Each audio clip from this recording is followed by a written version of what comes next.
I was speaking to some of our nation's youth here on the Yishuv on Shabbos. I was telling them about Hanukkah. You know what it was like before the Hanukkah miracle? Before the Hanukkah miracle, there was no Jewish state. The Jews had reverted to, well, there was a Sanhedrin if it was allowed to meet, but basically because of the political situation, Yevonim and Misyavnim, and mostly Misyavnim, that is the Hellenized Jews. And when we say Yevonim, we mean the various people who used to live in this area who had basically assimilated into Greek culture. Whoever was in Egypt, they became Misyavnim also. It's kind of funny. We call the Yevonim are basically the Goyim, but the Arameans and Assyrians and all the people in the east and the north who they were Gentiles who basically became Hellenized. So it's the Greek-speaking world stretched very far. There was like Greek-speaking kingdoms as far north as like the near the Caspian Sea and places like that, and the Black Sea. So it's very inaccurate to call these people actually Greeks. Either way, the situation was here in the land of Israel that the Jewish people didn't have a state. They had no autonomy since the building of the second Beis Hamikdash, where there was a Jewish governor. Sometimes the one who was put in charge was a Jew.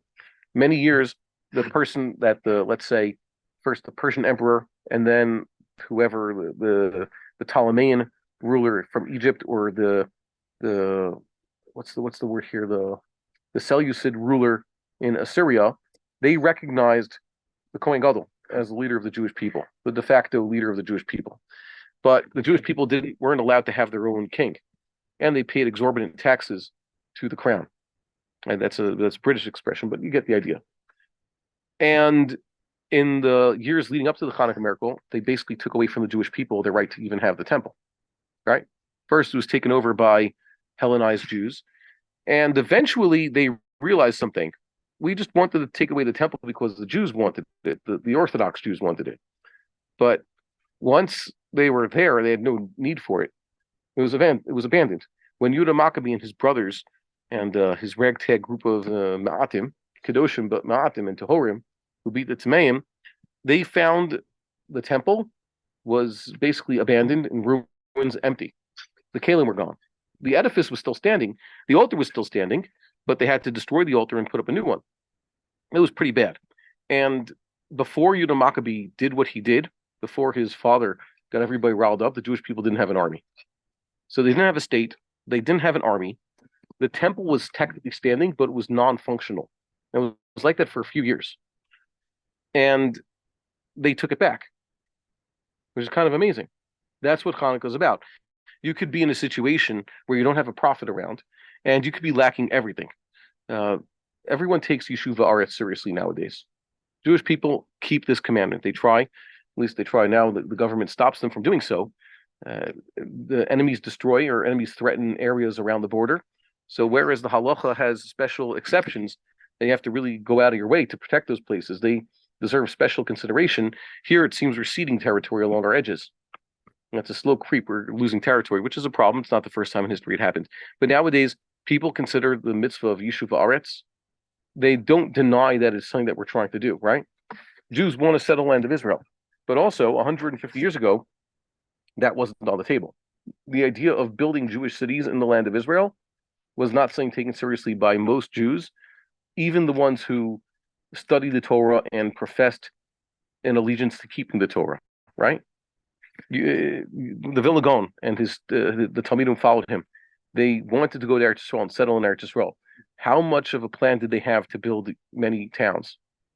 How much of a plan did they have to start a Jewish army?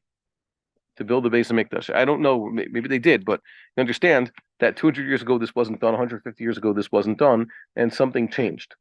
The same was the case in Yehuda Maccabee's time. And by the way, people could have argued. Imagine if we had the usual arguments today against going to the Temple Mount. If we could tell that to Yehuda Maccabee, like you said last year, they were Tameh. How could they go to the temple?